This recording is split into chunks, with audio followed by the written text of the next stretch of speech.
It is a beast, not like the human and not like any animal you've ever seen before. And there are some descriptions of different narrations, weak mixed with strong.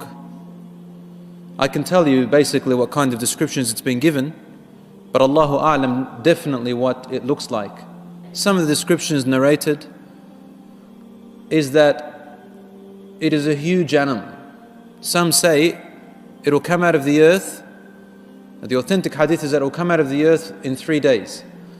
But what they say is the first part of it, the first third of it will come out, it will be huge like a mountain. The second part and the third part. So it's larger than a mountain, some say. Some say that it has the features of different beasts. So it's not one particular form. Some say that its legs are like a camel, its neck or its chest is like a lion, its mouth is like a wolf, its eyes like a cow, striped like a tiger. Allahu A'lam, exactly what it looks like.